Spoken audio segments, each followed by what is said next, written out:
After receiving what can only be described as huge demand from my last video, all two of you, I will be doing a video walking through my spreadsheet that I use to analyze properties and present to investors.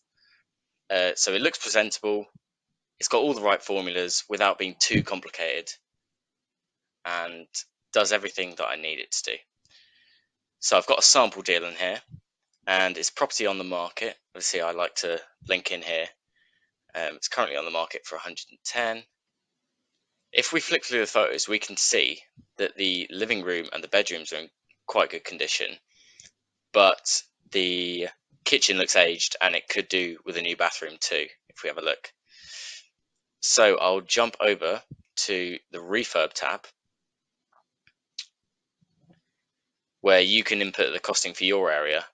I've put in here for a new kitchen, bathroom, external decoration, as it looks like it needs it from the outside, and a few other things in here.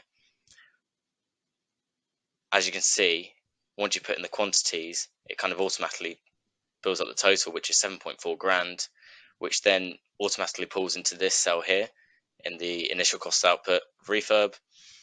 As with refurbs, most of the time they tend to go over budget, so I've put in a 10% contingency here. This is to keep things realistic, and we want our ROI figure to represent the minimum return that we expect from the property. I've put in 4 weeks to complete the refurbishment, which is calculated the cost of the void period from. But note, this is calculated from the loss and rent and doesn't include any bills or council tax that you might have to pay while the property still hasn't been rented out. Next thing is the stamp duty calculation. So this will be correct given the fact that your property is in between a purchase price of 40,000 and 250,000. Under 40,000, of course, you don't pay any stamp duty at all, and over 250,000, then that goes into a new threshold, and you'd then pay more. But that doesn't really apply to me, since in Newcastle I'm not looking for properties that are buy-to-lets that are over 250,000. That's just too expensive. I've put in 102k for the purchase price, 725 for the rent once it's been refurbed, with an end value of 125k. So these figures won't be perfect, but they will be roughly correct given the comparables that I've brought together in the comparables tab.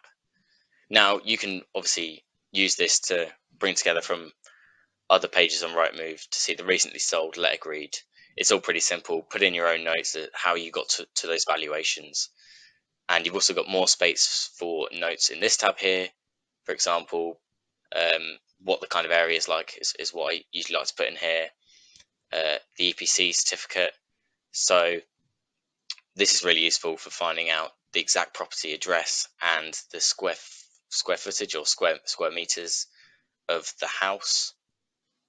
So all these figures automatically pull into the income statement, which is here, which gives us the full breakdown and how we get to the ROI figures. So the 8.2% represents the cash on cash return that you get.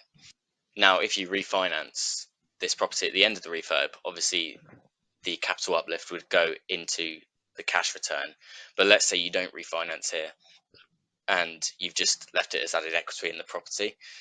The 23 grand comes from, we bought it at 102, and through the refurbishment we pushed the value up to 125k, thus making 23k of equity.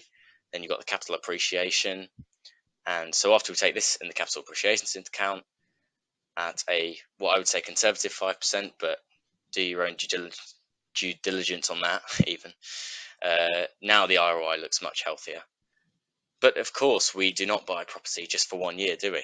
We look to hold it for the long term, so that's why I've included here the 5-year returns and also the 20-year returns, as that's where the real money's made, and that's also where the ROI after the rent increases as well comes into play. Given the current levels of inflation, I think 3% is pretty conservative, so looks to give us a realistic ROI figure. So for me, I like to have this first year ROI cell in here, and the reason for that is just so I can toggle with how a change in variable affects the first year ROI.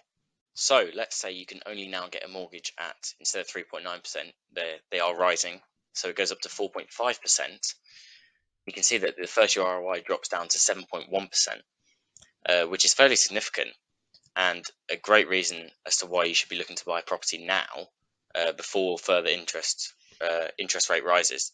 And speaking of buying property right now, if you are looking to build your portfolio and you want to save a load of time and stress, my company offers a hands-free service, and I'd love to chat with you. So please put in the comments invest if that is you, and maybe you live too far away from where you want to invest, or you just don't have the time and you want somebody else to do all the heavy lifting for you. Yeah, put invest in the comments and I'd love to chat more with you.